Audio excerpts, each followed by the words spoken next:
Welcome, everyone, to another edition of Deconversion Stories. Well, kind of, sort of. I mean, my guest today, Steve here, wasn't really a believer for very long, but we'll get into that in a few minutes. First, what we want to talk about is, welcome to the show, everyone. And welcome to the show, Steve. It's amazing to be here. Thanks for having me. Well, Steve and I are now officially brothers. We are now family. So having him here is huge for me because I've been a huge fan of his channel since pretty much he started. I remember seeing him and go, holy crap, it's like a British version of me. so we hit it off right away at the first Faithless Forum that we both met at, which is the one previous to this one.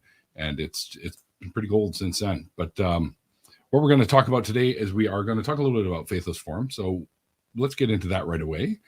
And then we'll talk a little bit about the short deconversion story that he has for us. And then we'll get into the doing these types of things like the content creation for the betterment of our community. Because let's face it, there's a lot of shit going on out there that's kind of making the edges crumble. And if that's the case, and those edges are the toxic ones, then we can let them crumble and we'll have a good foundation, so to speak. Yep.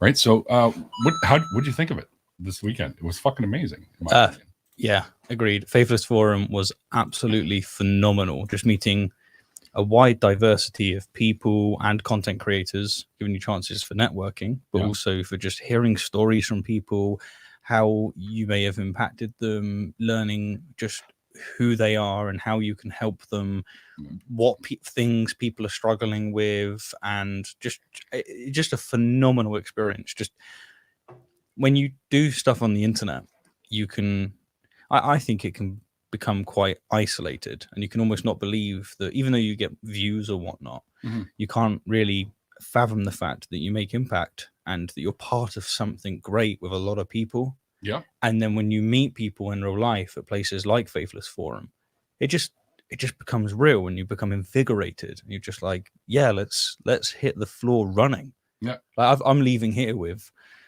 23 ideas for videos. 23 is what I've got. And I just had this on.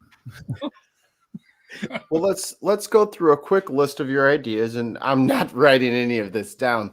Just between us, let's just my producer Mikey, ladies and gentlemen. Absolutely. Yeah. Some ideas going from how people have been struggling with dealing with certain Kalam defenses. Also with many community parts. So some of them are falling into argumentation and which things I should touch upon. For instance, I noticed that Hilbert's Hotel confuses quite a few people with the way that William Lane Craig uses it. And I thought, we need to make sure that video comes out a bit sooner than I had it on my schedule because it will help out a bit, And then funny story to that one. Yeah, what's that? Well, your talk at FF this weekend, you tried to film it and it was rather dark. Yep. So you pretty much had to. Yeah, so filming the talk, I said to Thomas, look, I've got to make sure people can see my presentation because they're going to get lost otherwise. I can't give the presentation unless they can see it. Sure. And then to make sure the slides were visible for everybody, they dim the lights. Consequently, filming me on stage looks absolutely awful. As you know, you've got no light, then you're going to get nothing good. It doesn't matter what equipment you're using. Yeah, and so one of these. So I immediately came out and fired for one of the side rooms that they had, and I just re-recorded the whole thing. It's ready to release on YouTube. I'll release it probably tonight. Excellent. You got something else to look for. Yeah, more content. What? Oh my goodness. Anyway, we are in hell, you see, with the green screen, and hell is these lovely earpieces, right? Yeah, they're absolutely. Oh, look at Mikey. They're absolutely horrible. I don't know why I decided these would be a good idea. They actually. Here we go. Actually, Let's see the hell. No, they do wrap around the ear. Do they? I'm learning? I promise I haven't drank anything. So this is really weird. Okay, so they do. Oh yeah, you've got it upside down, mate. We've been defeated by these. All I was professionals. Doing, I was just listening to whatever advice you gave me. I know. Never listen to me. There you go. Comfortable.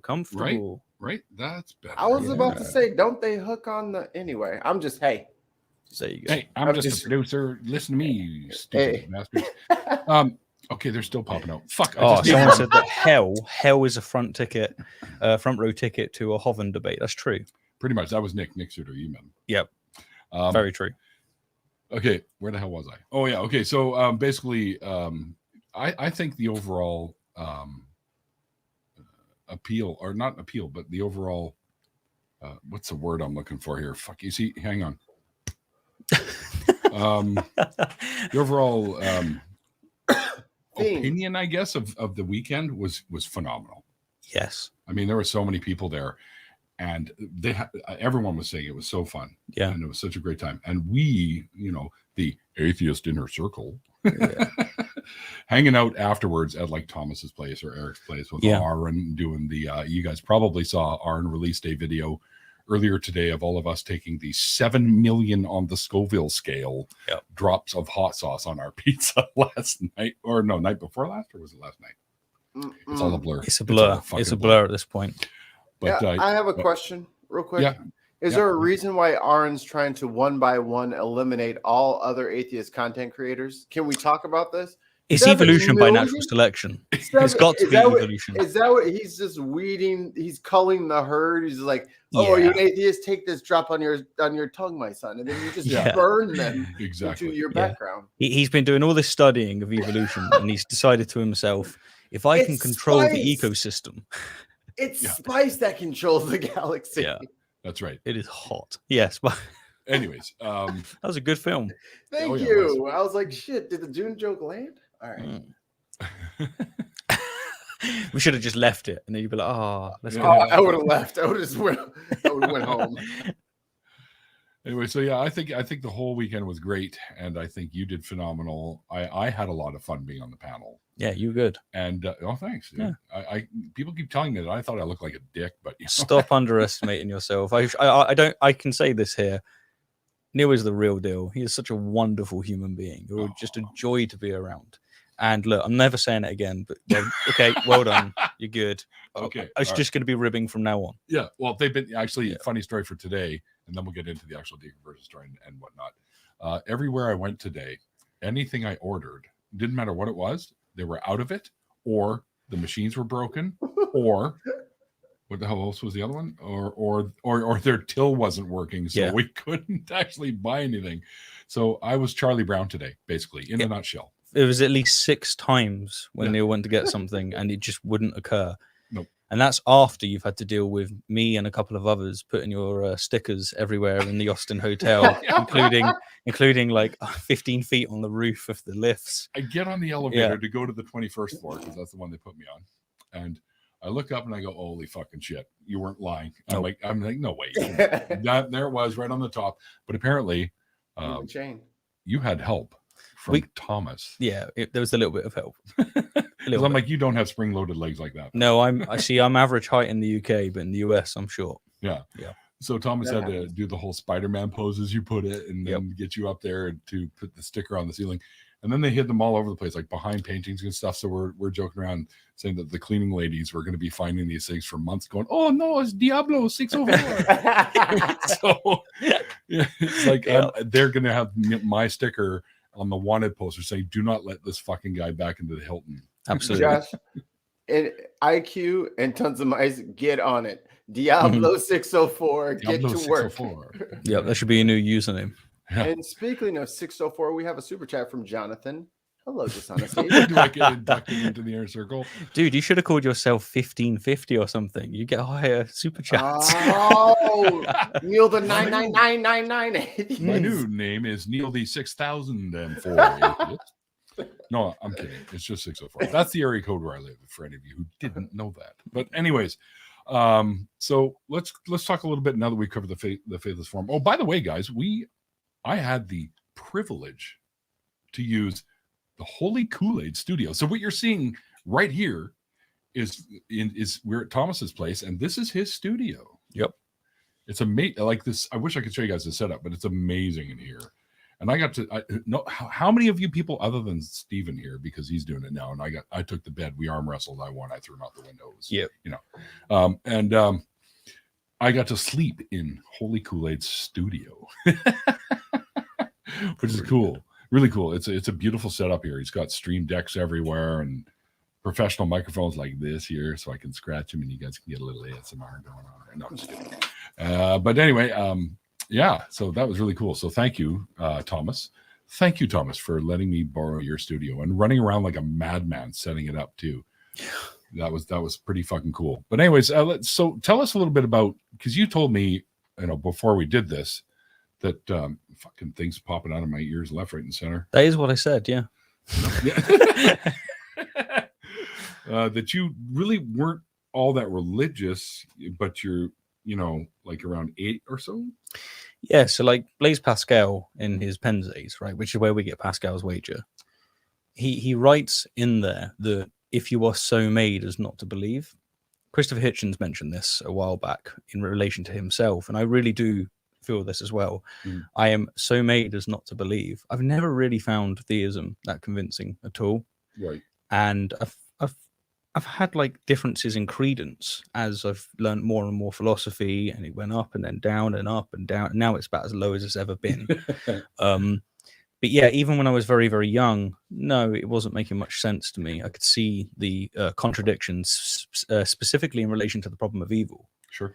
So yeah, I lost my faith, if I ever had one, at 8.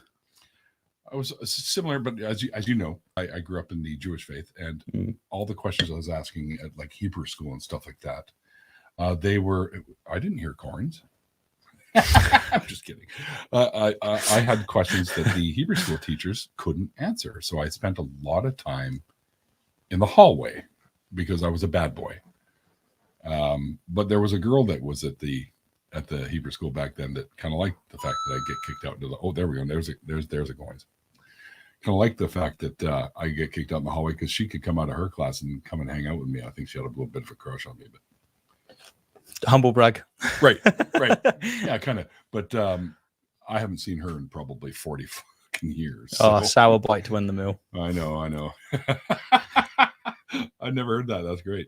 Sorry if I keep playing around with my earpiece, but my ears don't like these things, so no. I'm doing the best I can with what we got. They're not intelligently designed. They're not intelligently designed. You hear that? They're not intelligently. Speaking of intelligent, Julie chimes in with a $5 super chat. Someday we're going to be at the same convention at the same time, and I'm getting a Neil hug. If you're okay with that, they are so good. Bring it in. They are beautiful. You see, look at this. They're wonderful.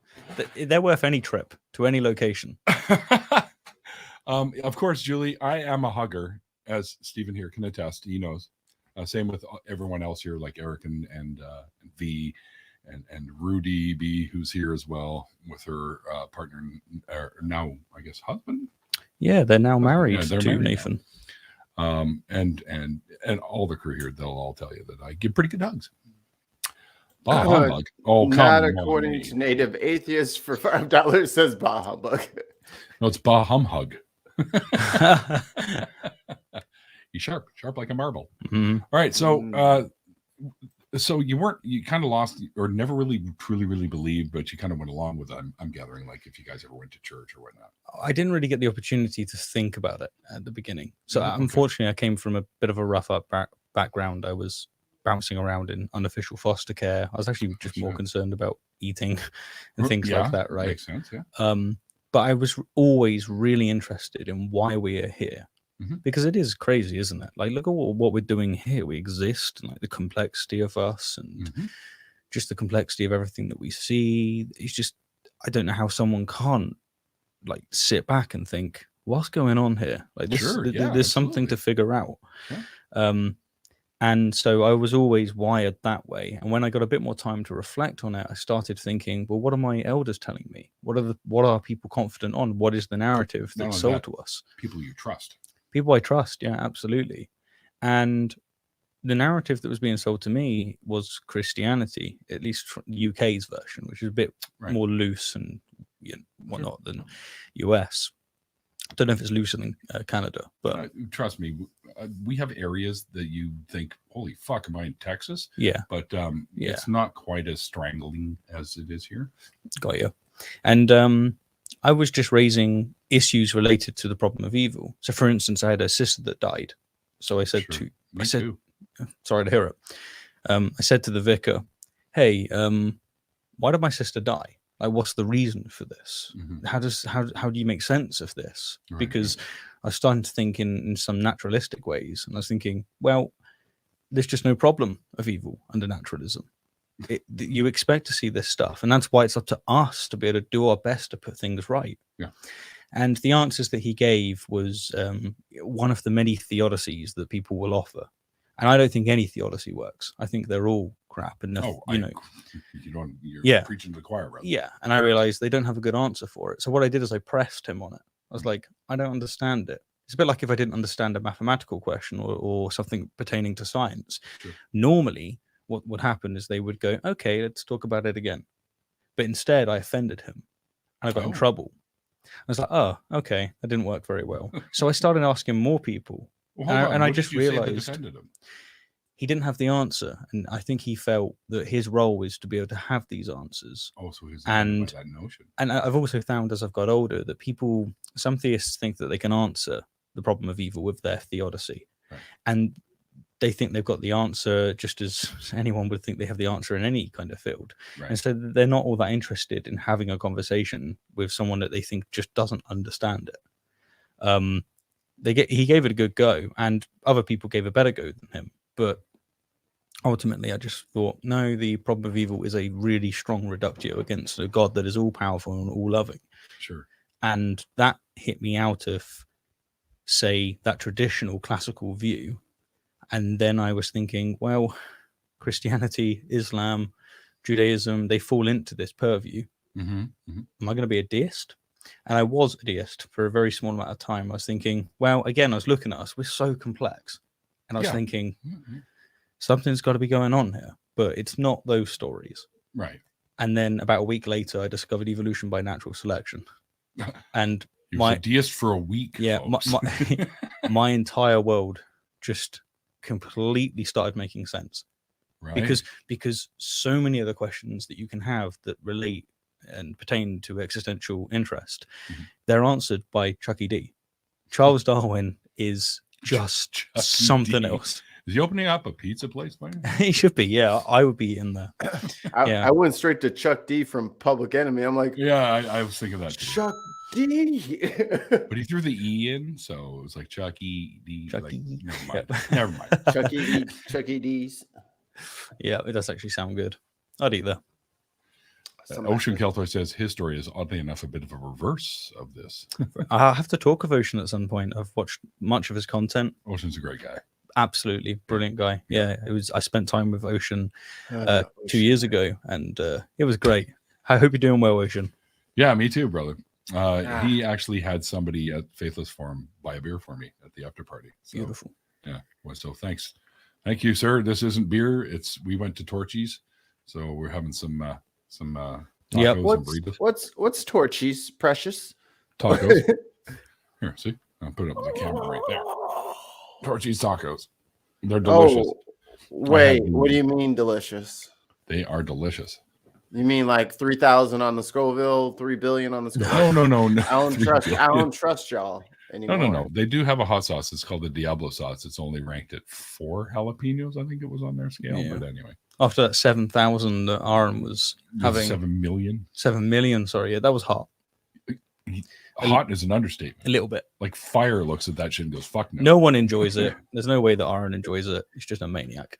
Yeah, there you go. Darren Wright says Torches is outstanding. There you go. Torches, a little plug on the 604. It was good. It was very, very good. On 604 Diablo. I absolutely love it. And coins. And coins. So after this weekend, you hear Seth talk, and he talks about the community and stuff like that, and how kind of shit it is really currently. And ways we can make it better. Mm-hmm.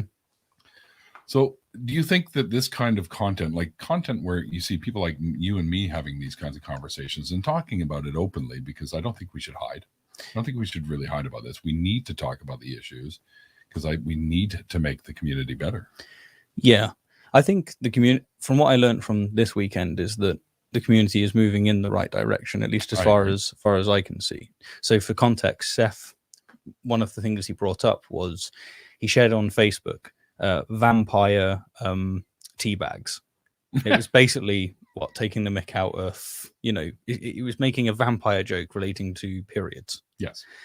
And what he showed was like the reactions that he got was just straight to this very, very exhausting, insufferable, toxic environment where all of a sudden he must have said something incredibly offensive and that he needs to apologize and He along didn't even those make lines. the meme.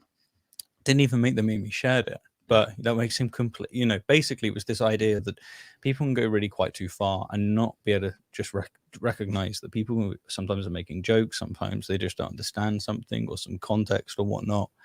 And I spend some time in Christian communities. I also spend most of my time outside of the atheist community. The atheist community has, for a while, been looked as like it's taking a downward trajectory. Yes, it has. And the reason for it is that it has not got rid of, it kind of has, but it's still slightly sticking hold of the worst parts of religion.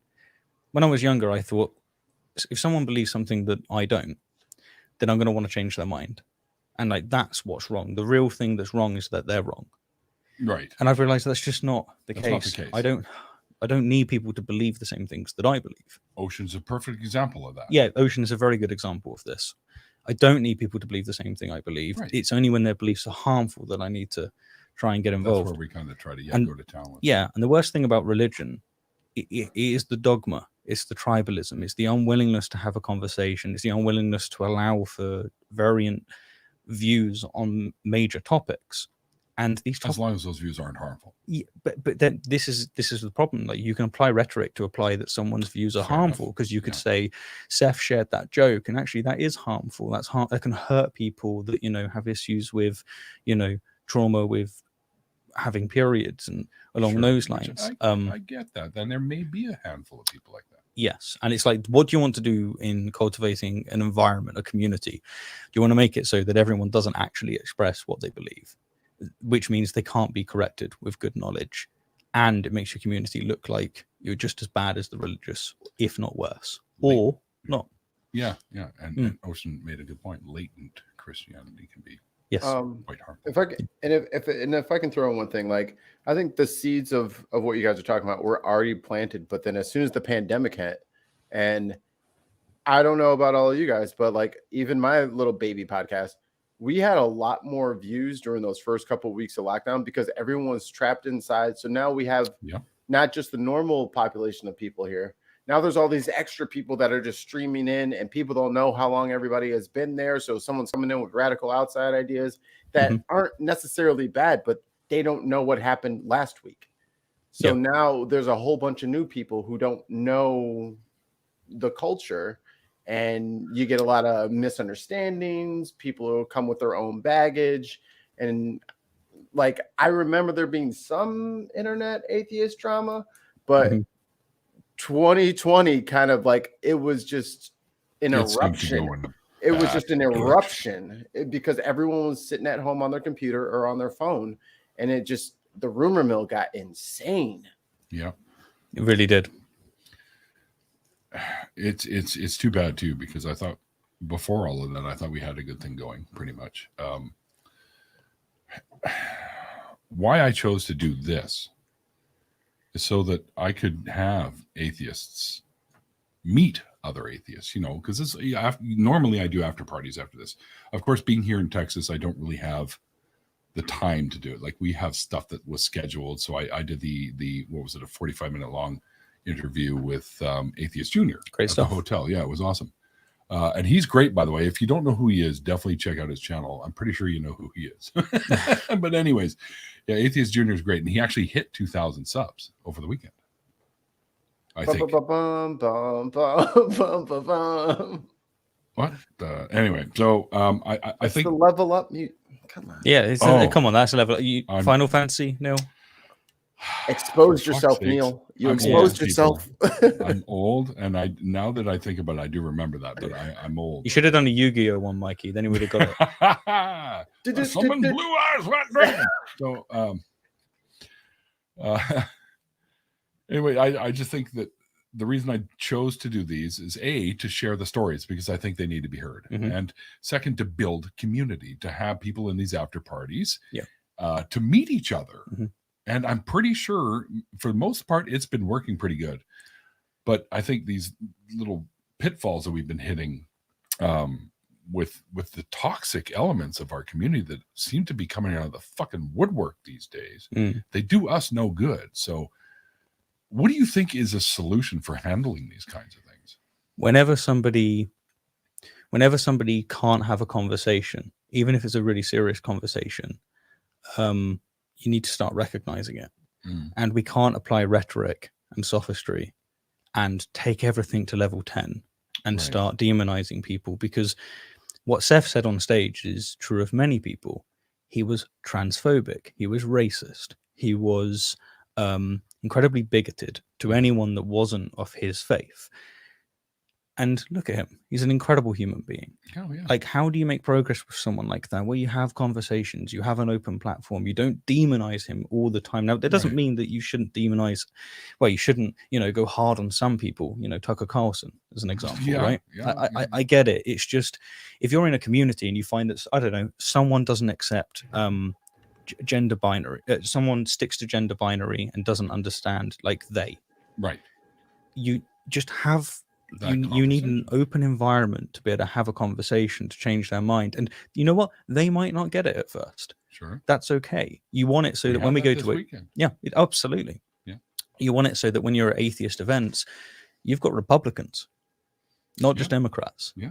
You want it so that you've got people that have a wide view on all sorts of things. Sure. But the thing is that when you give up religion and you become an atheist, you have this massive void where you need to fill in. You need an ethos, you need ethics, you need a story, you need to know how you know anything, epistemology. Like, there's just all these things that you lose that came from the one package of your religion. Right. And it's going to take an enormous amount of time to build those up. And truly, we should be humble and say that we shouldn't expect everyone to end up on the same page. We need diversity of thought. So for me, it's watching out for dogma and tribalism. If I see dogma and tribalism, like if I saw it this time round, I tell you now, I'd be out the atheist community. That would have been me done. I would have been like, I'm done. I'm just going to make atheist content and you guys can keep being absolute morons. But instead, and by the way, some of them would tell me off for saying moron. It's offensive or crazy or something like that, right? Sure. Whereas I actually think there was a good push towards the right direction. And I think the atheist community is waking up to how stupid some of these toxic, insufferable environments have been. And we've got some wonderful people and we can make some progress. But I should say that the people that disagree with me would say that I'm gatekeeping right now. Probably. Again. But yeah.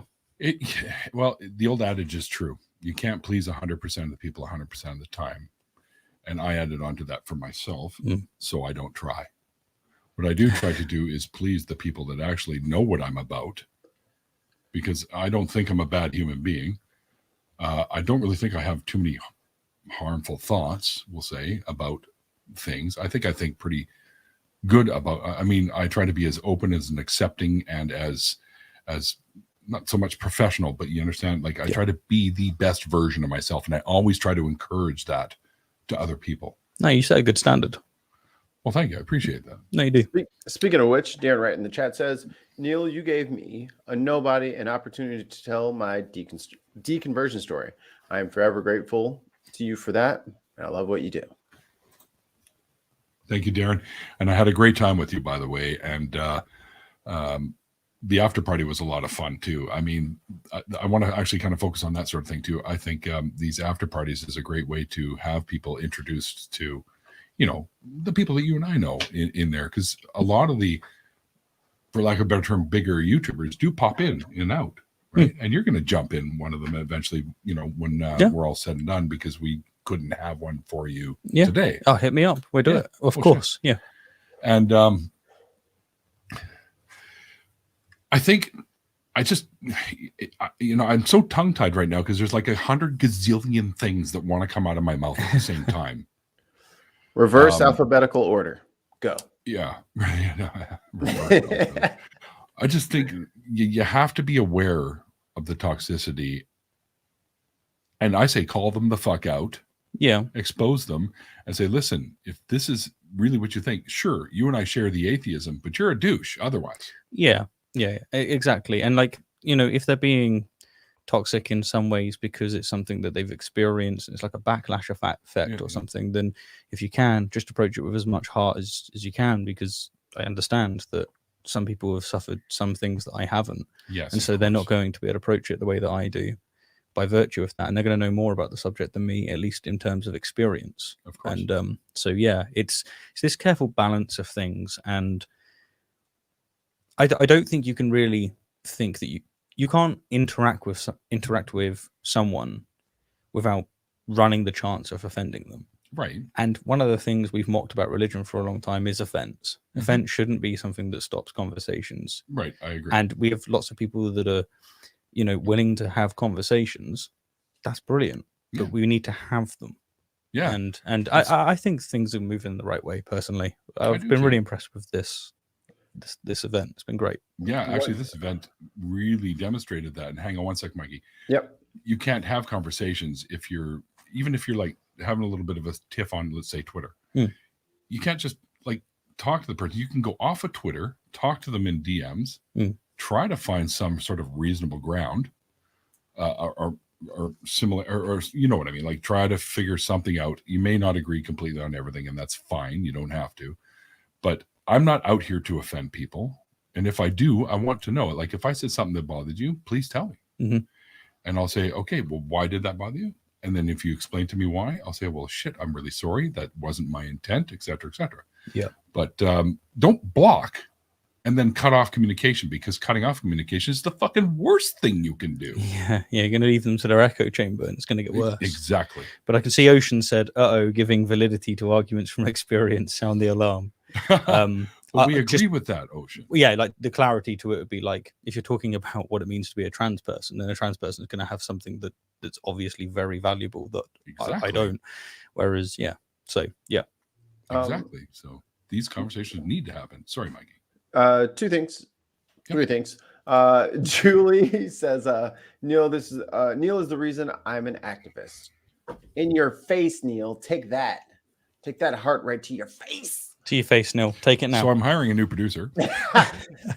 David Worley, who is not a producer, says Brilliant Biases tries to address this topic. Would be great to get Steve's opinion on it sometime. I have to check it out. I'll check it out. And I hope you're well, David. I don't like him. He's a video game hacker. No one should Fuck talk that to guy. him. He's a troublemaker. Love you. So one point that along with what you guys are saying is, for any kind of subculture, any part of any piece of a whole, like atheists are not the entire community. We're only a part of like the population of any given area. I'll show you my whole hole, but oh, gross. One I can't resist those. The one thing that always drives me insane is there's like this giant mega damaging thing, and then these 15 guardians are defending this small circle, and the first thing that small circle does is like, that's not even like real armor he's wearing, like that part over there. So, and it's just the right fighting and the nitpicking, and I'm like, who cares? Big bad out there, but someone didn't put the comma on the right part of their. Come on, like it is just so, like, to anyone who doesn't understand all of this. Like my wife is, I'm not sure what she is. She doesn't say she's atheist. She doesn't say she's Christian. It doesn't matter to me. She's but probably an agnostic then, dude. It might be the case, but I'm not even going to ask her. She'll tell me eventually. It's not really relevant. I mean, you guys love each other, so it doesn't really matter. I'd stay with her even if she was. Well, let me not. Whoa! No, there's just some religion. Like if she said, "Oh, and by the way, I'm Scientologist," I'm like, oh no, annulment. I think it's got more chance of being true than Christianity. At least they got things that plug in. At least they got things that plug into the wall. What's Christianity's got an old ass book. At least they're fables, anyways. But what they do, yeah, no. But when she looks into the atheist community from like, she's a completely like objective observer. She's just like, which one's the atheist and which one's the Christian? I'm like, oh, there it is. Mm-hmm. There it is. It's like, oh, so this Christian's fighting this atheist. I'm like, no, baby. One's atheist and the other one says the other one's not atheist. So then I was like, oh, okay. Definition of atheism. Yeah. I was just like, but how much time was wasted on that? How much money could have been raised for that? Yes, you know what exactly. I mean? Like, we could have did charity streams, video games, parties, like anything other than like Neil's after parties are a perfect example. Instead of fighting over definitions, we just fucking name our favorite comic book characters and act like normal people. Highlight Ocean's comment there about what I said is a big reason why.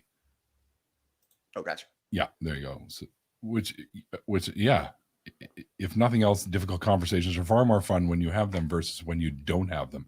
And I agree, because even if you're kind of grinding your teeth at somebody and you're angry, if you get into a conversation, and I myself, you guys know me, I'm pretty lighthearted. I try to make things easier to swallow, I guess, or a little bit more laid back. I'm a laid back dude.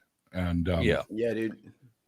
And Ocean's exactly right. You make the conversations fun. They don't have to be vitriolic. Yeah. You can sit back and talk and say, listen, you know what? We may not really agree on this, but let's have a little fun. Let's see if we can come to some sort of middle ground or like something. Yeah, like a street epistemology kind of approach, yeah, right? Sure. I had a conversation with someone recently where they were saying that ears don't hurt either.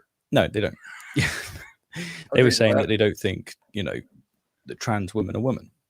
Yeah, so which they are. Yeah. So what I did is I went, well, why? We had a conversation about it, and I got them to come back to like the way that they're defining woman. Right. And then I said, okay, well, if I can give you an example of a woman that you would call a woman that doesn't fit your definition, where you've tethered it to gamete type with female, sure, right? Fair enough. Female, male, that's dichotomous. But what about this way of looking at it? Right. And because I could get them to question it, they realized that the example that I gave with complete androgen insensitivity syndrome, they realized that they got to go back to the drawing board. Now, did they change their mind on the spot? No. They went, you give me food for thought, thanks. And they're gone. That's great.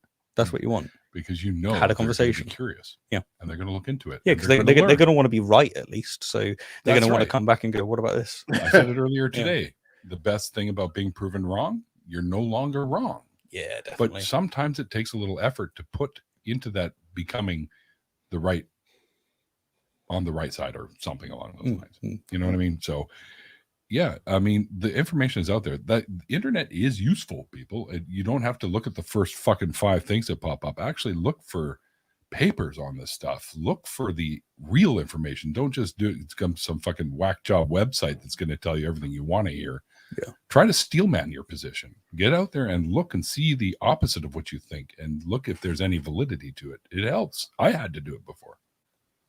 Or just pull a full Mikey Famine, shoot from the hip.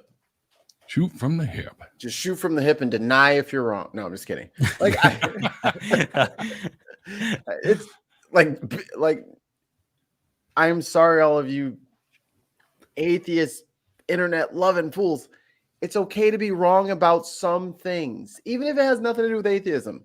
Yep. You can still be wrong. You may have atheism nailed, and that may have given you a bit of a complex. You're still wrong about other things. And if you get proven wrong, just say, oh, yeah, Neil tricked me into saying that. Like, make fun of it and do whatever you have to do, but just say you're wrong sometimes. Yep. And people can be wrong and still be good people. Exactly. Because they don't intend to be that way. It's just that's the way that they are. You can maybe make the progress. Yeah. And make it easier on them by saying you're wrong in the first fucking place. Yeah. Don't hold out. I've been wrong on things, but I still think I'm a good person. But I can have my mind changed. Yeah. If the conversation is amicable, I'm way more apt to doing that. Yeah, definitely. Right. And I go scroll back up a bit. Adjur made a great point in there that I actually agree with. Is about echo chambers. Somebody block Ollie Man forever. I don't know why you said that about me. Okay, but scroll back up because I want to pull this up. I want to see this. It's up. I like the username BS. Okay, all right. I can't really do it from here, so you got to. Oh, keep going. All right. Yeah, it's way up now. Oh, geez. Alrighty. While Mikey's finding it with the B.S. Lewis thing, I'm reading C.S. Lewis's Miracles at the moment. There. Are you? It just reads like This one? it just Nope. like pure confirmation. Further up? bias. Nope. Hang on, I'll find it. Intro talks a lot in the chat. It's hard to find which one. It's a bigger one. It's about echo chambers. You can do Control Find. Yeah, this one. Right there. Yes. That's Now, the one I had before. I get this whole thing. I'm not as opposed to echo chambers as others seem to be.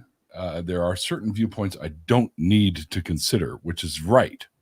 Right. There are definitely viewpoints you don't ever want to consider because they're that bad. However, you don't really need to put yourself in an echo chamber to not hear those viewpoints. What would be an example of a viewpoint you don't need to consider? A viewpoint that okay, if somebody came up to me and said, listen, I go around every Friday, I walk down this certain street and I wait for the kids to come out and then I start shooting them all because I think that those kids need to get to heaven faster. You see, maybe I'm just wired a different way. I think that's worth considering because you can point out just how, at odds with their actual values that is. Sure, fair enough, yeah. Maybe I'm being a bit too pedantic with it, but that wouldn't be the first time. It's Right. it's the wannabe philosopher in me. Yeah, right. I mean, I guess maybe not viewpoints, but some people's attitudes that I could deal without. Attitudes for sure. Yeah. I absolutely agree. One of the reasons why I might have exited, is because if people are toxic, I'm not interested. Yeah, exactly. And if they're going to assume bad intent all the time, maybe I'm that's not more what I interested. mean. No, fair enough. I was just because even the worst views, I consider them. Yeah. I actually consider them regularly because I just find that when I meet someone that has these pretty egregious views, I'm better equipped to be able to deal with them. Okay. So yeah. It's a question for you, Steve. All right. So it says, your channel and production quality is top notch. How do you feel the atheist YouTube community does in this department? And is this even important? Yeah, great question. Normalizing atheism. That's Mike, actually. So Mike. part Nice. of the tag team. Okay. Pass to Mike. Yeah. Oh, nice. Yeah. Very nice. Yeah. Okay. I would say that audio is the most important thing you can have because people will listen to this more than they'll watch it. For Right. instance, that's actually true of my content as well, but it's very much true of content like this. Yes, I could put this on in the background at work. Yeah, you're going to be putting this on while you're making your noodles. That's what it is. It's podcast material for that, right? Yeah, exactly. So audio is really important. Visuals, they are important. If you're doing content like mine, they're very important. If they are content like this, it doesn't need to be like super splendid, but it's up there. And then just having succinct content that's good. But the question pertains, of course, to graphic design. I take an 80-20 principle to life. It's you're going to get 80% of your results from 20% of your action, and then the next 80 is only going to give you 20. And you kind of want to find this balance with. I do it with everything, right? With working out, with the content that I make, and I think that a lot of YouTube channels basically hit that 80%. Quite easily, especially in our niche. Yeah, for sure. So you got like Alex O'Connor. There's not much editing happening. He's such a great guy. Great guy, but he doesn't need much editing. Even when he's talking about logical arguments and whatnot, sure. he puts them on screen and that's good enough. Now I might take that and try and turn it into a piece of art, but what does that achieve? It helps with aesthetics. It might make us look a bit more professional or whatnot. But which I'm totally not. Yeah, but for me, I'm the one of the main reasons I chase that is one, I enjoy it, and two, I come from a graphic design background and I've studied advertising, so I know what I'm doing on that front. Right. But I think the atheist community is largely in a good spot there. I don't think that our niche needs great stuff, if I'm honest. True. Yeah, I think my show is actually an example of that. I mean, I'm not like I don't have all the super flashy shit, but Mikey helps me hugely by designing, as you see this little frame around here. Yeah, wonderful. He helps me like hugely, and I try my best to put out a product that people at least want to listen to. It may not look super pretty, it might not be in a tuxedo, but at least I hope that the information, I think the content gets out you get less people watching if you were in a tux. Very relatable dudes. They don't want to see a tux man. They want to see you. It's the Canadian tuxedo, which is the Yeah. denim jacket over the denim jeans. It I is a tried to tuxedo. get Steve to buy a Canadian tuxedo jacket, which is actually the plaid one. Yeah, but trivia, I don't like buttons. Yeah, I'm not wearing buttons ever.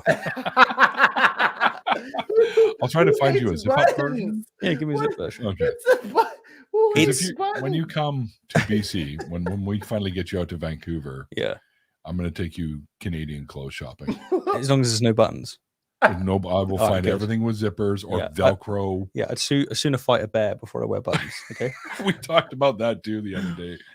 No, dude, really, not where I live. You don't want to be fighting no bear. I'll send you like Japan. They'd lose, wouldn't they? Panda. They'd lose. Yeah. I will defeat the bear.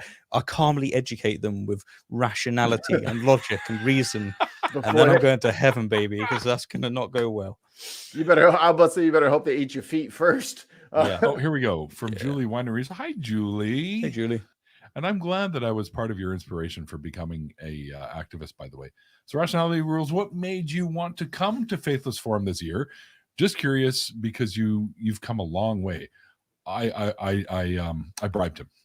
I wanted to shoot a shotgun, which you did tonight. I did today. Yeah. No, it was my friends are here. The people that I work with, and in the UK, the atheist thing isn't really as big, and the reason for that is that we've kind of figured this out. Most people in the UK are atheists, and even the Christians, they're very tolerable. Like, we just don't have the same view, and we can go out and have conversations on all sorts of things. It's a very fortunate situation to be. It's very not intoxicating. Right.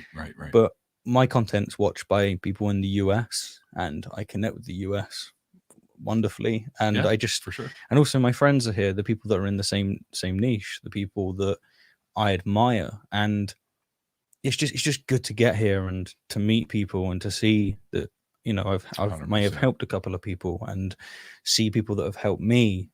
So yeah, and I mean also I get to hang out with like Neil, you know, that's a big thing. And nobody really wants that. Hanging out with friends, people that, like, I don't know, value what I do, because a lot of people just think that what I do is just really weird. You know, it's philosophy. It's like, Steve, they ain't gonna win your friends. It ain't gonna get you laid. So you know. Well, this might help. Holy shit! The quiet gorilla returns from his hiatus. Stop. I love you, brother. He's from my neck of the woods, actually. He lives quite near me. He dictates that you get more tacos and buy Steve a drink. And I wanted more too. The beef brisket tacos were fucking phenomenal. They were good. There were some good tacos. Very good tacos. Thank you so much, man. When we finally connect at home, you're getting an extra huge hug from me, my friend. Give him one from me as well. Steve hates buttons and therefore Amish. I'm serious. Buttons can go fuck themselves. Evidence equals Amish beard. You know what? I think she's on this. No, she's all wrong, because the Amish don't do the mustache. They just keep the neck beard down. He is very thin though. It's just my genetics are not doing me well here. Yeah, you and Aaron have that issue. Yeah, I know. We got this issue. He owns it a bit better than me. Well, I've had so many funny comments about the beard. Some people have been saying your arguments are crap. You know, evolutionists are wrong. And what's with you doing this Abraham Lincoln bollocks with your chin? I first thought, as soon as I saw you, I thought of Ragnar Lothbrok. Yeah, it's Ragnar Lothbrok. Okay? Yeah, right. How the piggies will squeal when they hear how the old boy fucking earpieces pissing me off. Yes, yes, I'll give you a big hug and tacos, Quiet Gorilla. Good. We'll go for tacos. We have a few decent places. Mucho Burrito is pretty good. Can we just start a new religion based on tacos? Yeah, for sure. I think we get converts quite quick. I don't know how we're going to lose overnight. Yeah, we're not going to lose, especially if we say that they get tacos in the afterlife. When you pass on, the giant golden taco comes and wraps you up gently with its fluffy exterior. You become a burrito in disguise. You see, you can go. Atheist Junior's like, where's my after party? It's gonna happen, buddy. Well, don't worry. We'll have you in one. You can like go full Jordan Peterson. You know, you could say that you are the center of the taco, and your belongings Ocean for around that. you that are instantiated by the tomatoes and the lettuce and the sauce. And it's only together that you actually have a taco. If you're on your own, you're not a taco. You need them together. And the wrapping around you, this is the most vital part. And that is the narrative, the structure, the hierarchy that you're within. That's right. That's how you raise. That's right. I think that's genius. All right, let's get on working this. Ocean. Because Ocean does the fucking most. Like, if you Beast. close your eyes, it's fucking Jordan Peterson. Ocean is just his coins. Jordan Peterson is phenomenal. Absolutely. I'm I'm sad not to see you here, Ocean. It was such a fantastic time spending time with you, and I hope to see you next time. There's a couple of pagans at Faithless Forum. Yeah, actually. Sam Chaos came. Chaos was awesome. Right. Really nice to meet Chaos. She was just like into logical fallacies and all the rest of it. It was good. She helped me out with my fallacy workshop. Yeah. But yeah. Hope to see you next time on that one, Ocean. Okay, this earpiece is pissing me off. My ear's just going, no. Get out. Maybe your ear is the wrong shape. There's nothing wrong with it. Yeah. You're probably right. My ear just isn't made for these stupid things. You are being talked about a lot on this show, Ocean, because we love you. Yeah. Let that be a lesson to you. Right? Take it. Like Ocean, Sam, these are the polytheists / pagans, if you will, that is proof that even as atheists, we can get along with people who are believers because we share a lot of common. Yeah, the pagan community has helped me realize that if people hold views that, quite frankly, I think are stupid, it doesn't matter. Right. What actually matters is compatibility with just not having harmful beliefs. I don't know any pagans, for instance, that are homophobic. No. Now neither. that doesn't mean that you won't find any. You could, sure, right, and it could follow along the same kind of reasoning. Sure, but it's just not what I experience, and so I don't care. It's like if I meet a Christian, and I do know Christians that they're not homophobic, and they are, and Jews, and they are, and they're genuinely they're nice people. They're just convinced that a God exists. They look around and they go, you know what? I think it's more likely than not, and I think it's probably that Jesus resurrected. I've just come to the point now, and it's so much more comfortable to be in this position. And I think it's correct. Where I'm just like, that's cool. That's all right. It's fine. We don't need to believe the same things. Right. It's just, I agree. Yeah. But we don't. So you know what? We don't really need to talk about it. That's for you to talk about when you're doing your stuff. Yeah. Right now, let's have a beer. Have a beer. Let's talk about the latest episode of Vikings. Go for it. It's finished now, though. I know it is. Sad times. I cried for a week. Oh my God! I just remembered that I'm on like season 5.5. Oh, you better catch up, pal. Oh, yeah. I gotta finish. Yeah. What's the boy? The son. Bjorn. Bjorn was just this little skinny dude with a big old head. I was like, oh, like damn. Yeah, he becomes an absolute titan. That's why I love it. That's why I love Ocean. No beer, only fighting. Valhalla. All right. What do you say we wrap this up, my friend? Because we got people waiting for us that want to party. I'm up for whatever you want. It's just going to be your fault for ending the stream, not mine. Nice. Well played. Yeah. It's just my luck today. It is, actually. It is. No, well, thank you for having me on. It's been an absolute pleasure. Always is. Oh, yeah. For sure, bud. And to everyone watching, Neil is just as brilliant as he seems on screen, if not more. Now he's trying to make me cry. Well, you're gonna buy the beers. That's right, I was. I had to bribe him to say that. Quiet Gorilla already put you up to it. Yeah. Apparently, Quiet Gorilla has taken care of our evening, sir. Mm-hmm. All right. First of all, you were going to say something, Mikey? No, I was just laughing. Oh, okay. First of all, first and foremost, and most importantly, thank you to Thomas Westbrook, Holy Kool-Aid, for allowing us to use his amazing studio tonight. It was such a treat to be able to sit in here and actually get a green screen to use with the gates of hell behind us. Because right after this...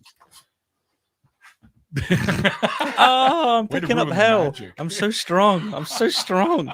He lifted hell with one arm. Oh, yes. Oh, that was actually that's Stovacor. There you go, from the Klingon mythology. Yeah. Oh. But so thanks to Holy Kool-Aid for allowing us to invade his studio tonight and use all of his equipment. Mm-hmm. No. and make this evening possible that I can hang out with my very good friend Steve Woodford here and hear the 4-minute long deconversion story filled with a lot of other nonsense over top. I had to bulk it out somehow. I know, right? Yeah, It was that's a what bit, it's about. the too long didn't read is this is bollocks. I'm gonna go live my short life and just try and make the world a better place. Bye. And thanks to all you wonderful people that happened to come by and check out the show tonight. I really do appreciate it. I've sort of been just suddenly doing them. So thank you all for showing up, guys. I really hadn't planned on doing any when I was here, but I figured, no, I've got Steve trapped in the room. So we're going to get him on the show. And I was able to get Atheist Jr. on, which I totally appreciate as well. Mhm. AJ, you're an awesome guy. And I was glad you said yes to come on for Saturday night. That was a lot of fun. Oh yeah, it is Canadian dollars, so we might be able to get a couple of beer. Well, we better get. Yeah, we better get. And of course, thanks to my amazing patrons. You guys really are the lifeblood that keeps this show going. Without you guys, I'd be like dead in a cave somewhere. So I truly appreciate everything you guys do for the show. And I know I don't say it enough. So just record that last little section and hit it on repeat. Okay. So that'll be better for you. But also, my friend Randolph and I will be starting up our own call-in show called True North Talk. And if you want to learn more, you can head over to www.truenorthtalk.ca, and it has all the links there where you can go and sub to the YouTube channel. We will have Steve on as a guest speaker with us, or a guest co-host, I guess, to hear some of the phone calls that come in. Guest host. And you never know when we might come looking for you too. So if you're interested, check it out. Also, I am one of the new hosts of the revamped and relaunched Nonprofits, which airs Sundays, 3 p.m. between Talk Heathen and the Atheist Experience. I believe I'll be taping a show pretty soon, either not this one, maybe the following one. And it's a lot of fun. There's a lot of great people involved. Mikey here has been on our show as a co-host a couple of times now, right? December, I might be back. Beautiful. I've had work issues, so no worries. Yeah, you guys are getting flooded with the Black Friday shit. All right, and of course, last but not least, usually the last Saturday of every month, myself, Seamus, and Andy get together on a little show we like to call Atheists Drinking Out Loud. It's over on Andy's channel, the Laughing into Disbelief channel, where we pick some issues and we poke the fucking shit out of them and have a lot of fun. And we always have a guest with us, so you never know when I might come knocking on your DMs to join us for an episode of that for a couple hours. All right, guys, I hope you guys enjoyed tonight's show. By the way, if you haven't been to a Faithless Forum and you can make it happen, you got to come out, because we'll be there more than likely, and we'll take you out for a beer and have a good time, because really it is a fucking phenomenal event. Thomas and Owen and everyone else involved work hard to make this awesome, and it was awesome. It was beyond awesome. Yeah. And if you can stick around a little longer, and you can hang out with the inner circle and have some more fun afterwards, like shooting guns and stuff. But anyways, guys, we're going to get the hell out of here and go join our other friends in the other room for a couple of drinks and stuff like that. So until next time, like I always say at the end of these interviews, like the late, great Christopher Hitchens once said, it's called faith because it's not knowledge. And we'll see you guys next time.